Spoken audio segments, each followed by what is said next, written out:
اللهم أعز الإسلام والمسلمين وأذل الشرك والمشركين واقتل الطغاة والظالمين والمفسدين ودائر أعداء الدين. اللهم آمنا في أوطاننا وأصلح أئمتنا وولاة أمورنا.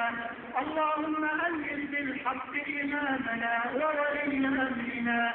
اللهم وفق عبدك خادم الحرمين الشريفين إلى ما تحب وترضى وخذ بناصيته للبر والتقوى وهيئ له البطانة الصالحة التي تدله على الخير وتعينه عليه.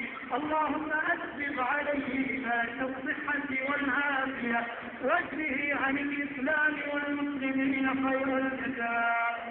اللهم وفق ولي أهله. اللهم وفق ولي أهله. اللهم وفق إخوانه وأخوانه إلى ما فيه عز الإسلام وصلاح المسلمين وإلى ما فيه الخير للبلاد والعباد. اللهم احفظ على هذه البلاد عقيدتها وقيادتها وأمنها ووحدتها واستقرارها. اللهم من أرادنا وأراد الإسلام والمسلمين وأراد بلادنا بسوء فأشغله بنفسه ورد كيده في نحره واجعل تدبيره تدميره يا سميع الدعاء. اللهم أمن ثغورنا وحدودنا وبلادنا وبلاد المسلمين يا ذا الجلال والإكرام. اللهم وفق جميع ولاة المسلمين للعمل بكتابك وسنة نبيك صلى الله عليه وسلم. اللهم اجعلهم رحمة على عبادك المؤمنين. اللهم انصر إخواننا في فلسطين على اليهود الغاصبين المعتدين.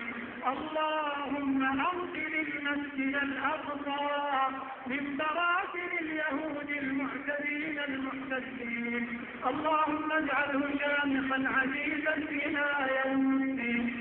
اللهم أكرمنا فيه بالصلاة قبل الممات يا قاضي الحاجات يا رفيع الدرجات يا مقيل الأثرات يا رب الأرض والسماوات. اللهم كن لإخواننا في غزة. اللهم مكن لهم يا ذا الجلال والإكرام وارزقهم التوفيق والنصر والتمكين والعزة يا قوي يا عزيز يا ذا الجلال والإكرام. اللهم عليك بأعدائك أعداء الدين فإنهم لا يعجزونك. اللهم فرق جمعهم وشتت شملهم واجعلهم غنيمة للمسلمين. اللهم كن لإخواننا في بلاد الشام. اللهم إنهم مظلومون فانصرهم. اللهم إنهم مظلومون فانصرهم. اللهم إنهم مظلومون فانصرهم يا ناصر المستضعفين ويا ولي المؤمنين. اللهم اجمع كلمة إخواننا في العراق على كتابك وسنة نبيك صلى الله عليه وسلم. اللهم وحد صفوف المسلمين واجمع كلمتهم على الحق والهدى يا رب العالمين. اللهم إنا نسألك تحقيق التوحيد واتباع الكتاب والسنة يا ذا العطاء والفضل والمنة.